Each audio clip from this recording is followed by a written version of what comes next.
Hey everyone, today I'm going to show you how I like to wax my Fjallraven garments. Just going through what we'll be working with today. On the left here I have the Greenland #1 special edition jacket, and the pants are the Barents Pro, and we'll be using Fjallraven's own brand, the Greenland wax, to do so. Both of these garments are Fjallraven's G-1000 fabric, which is a wax impregnated polycotton. So for anybody not familiar, when you're waxing garments like this, it's a trade-off between weather protection and breathability. The more you wax, the more weather resistance you have, but the less the fabric breathes, and vice versa. So the smartest approach, if you want to maximize the performance of your clothing, in my opinion, is you want to wax the areas that'll get wet, that are the most exposed, and then don't wax areas that barely get wet or that stay dry. And so to answer that, we have to ask the question, well, what parts of your garments get wet? So let's go for a walk in the rain and we'll find out. All right, so we've just had a thunderstorm blow over, and I went out for a walk in the rain for about 10 minutes.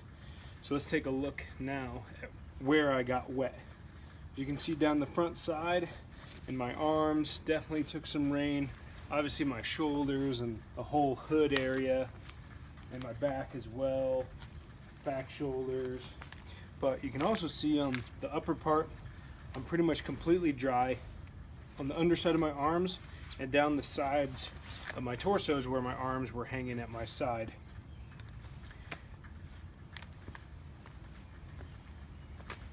Now I'll show you what it looks like on my pants, the same type of thing.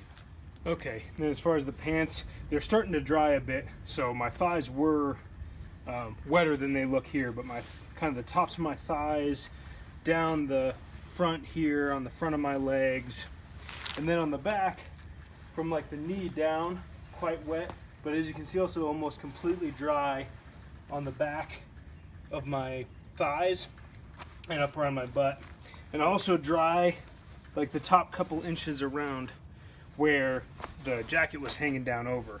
So the most wetness is the tops of the thighs, and then pretty much all the way around from the knees down, but drier on the back of my thighs and my butt and around the waistband.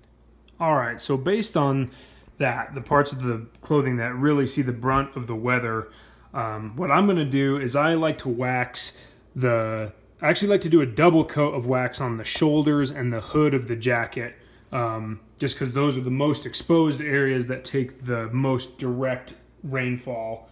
And then I'll also wax the chest area, the outside of the upper arms, the back, and the tops of the forearms here. And then I will not wax the underside of the forearm, which on this jacket is basically this black piece of fabric here, and I won't wax the underarm area, and kind of a strip down the torso here where my arm hangs at my side I will not wax, to get the most breathability out of the garment while also getting some good rain protection. And on the pants, I'll wax everything from the knees down all the way around. I'll wax the top of the thighs, and I'll stop, maybe 3 inches, 4 inches down from the waistband area there where the jacket or whatever jacket I'm wearing would cover it up. And then I'm not going to wax the back of my thighs, and I'm not going to wax the butt area either.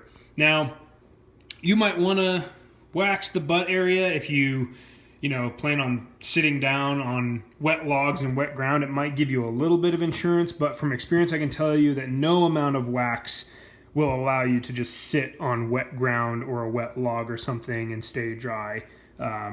It just won't work. So for that reason, I don't like to wax the butt area. So now with all that kind of strategy out of the way, let's get into actually demonstrating how to go about it. Okay, so we're all set up here to do our waxing. And all you do is you just take your wax, kind of rub it into whatever area you're working on. I like to kind of break it into small sections and just go a little bit of it at a time, but it certainly won't hurt if you want to do larger sections than what I'm showing here. So you just kind of rub and try to get it nice and uniform. I did this black area because it shows up really well. So we'll work with that right now. Go as heavy or as thin as you like. I'd probably recommend starting out with like a thinner coat like this, and then you can always apply more later. And then Fjallraven says you can use an iron, you can use a hair dryer. They even say you can use a camp stove, but that's not really practical for doing it at home. I like to use a hair dryer just because I don't want to risk getting wax all over my iron, and then I have to clean that off. So you just hit it with a hair dryer until the wax melts away. You'll know it's all melted in when the kind of chalky sheen there is gone. So I'm gonna go ahead and video that. The hair dryer might make a lot of noise, and I apologize about that. So just be fair warned, you might want to skip ahead to the video or mute it for a second. But here we go.